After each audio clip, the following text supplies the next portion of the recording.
The sooner you can accept that you're never, ever, ever going to get the closure you want, the sooner you'll be free. Please stop trying to get closure. You're never going to get it. And the longer you hold on to this fantasy, this delusion that you will get it, some sort of closure, some sort of justice, some sort of peace around that thing. And what I'm specifically referring to is if any kind of an abusive relationship, the longer you hold on to that hope, the longer you're stalling your healing. And I know it sucks. It's not fair. But I literally just watched my husband go through it because there's a lot of the same patterns and a lot of the same themes around burnout as with violent, abusive, emotionally violent, whatever relationships, or surviving a narcissist, or surviving any kind of abuse, because burnout is abuse. And having watched my husband go through all of the same stages of like rage, grief, like despair, and all that stuff around burnout, and having been exploited and put in harm's way and harmed, like seriously harmed by his job, I was like, dang, you're literally going through the same thing I did when I left my abusive ex. And, you know, just like me, after months and months of freedom, he had a great idea to go and look on the Facebook page of his former employer. Just him cracking open that door back into the story and seeing the faces, and oh God, y'all, he was sent right back to the beginning. The despair, the sense of injustice, the nightmares, all of it. And just like if you go, you know, snooping around your ex's socials, it's not going to turn out well for you. It's going to throw you back into all of the things that you were trying to recover from.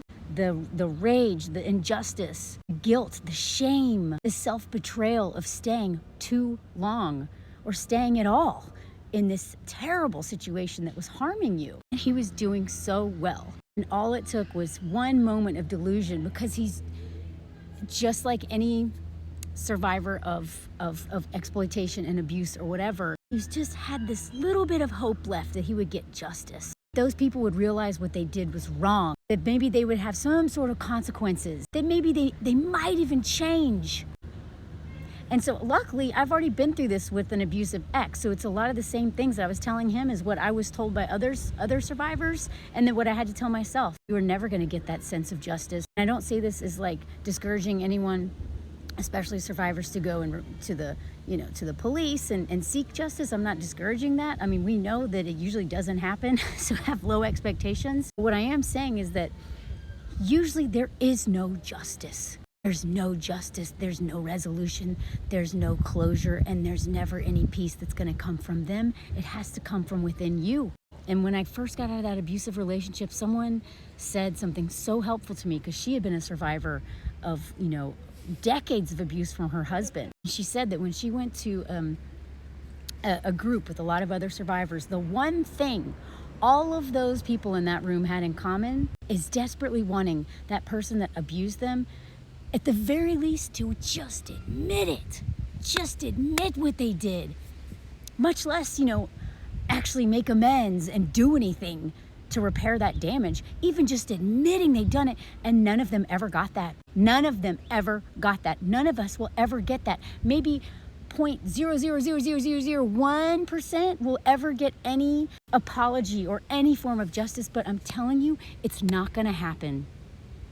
And the more you wish it will, the more you fantasize about it happening, it's not. The longer you do that, you are delaying your own healing. And let me tell you, if my ex ever dared to come back into my life and try to apologize or even admit what he did, I would be traumatized. I don't ever want to see that man again. Whatever that fantasy is, you don't actually want that. In theory, sure, but in reality, it would traumatize you. It would take you backwards. All that healing that you've been doing, you'd be sent back to square one. You don't want to see this person again.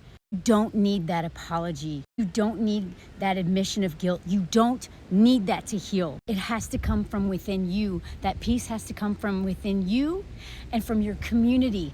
Okay? You can't heal alone, but you're not going to get the healing from that other person, that group of people. You can heal in community and with other survivors, in therapy maybe, whatever it takes, but you're not going to get it from them. Please stop trying. It is only stalling your peace.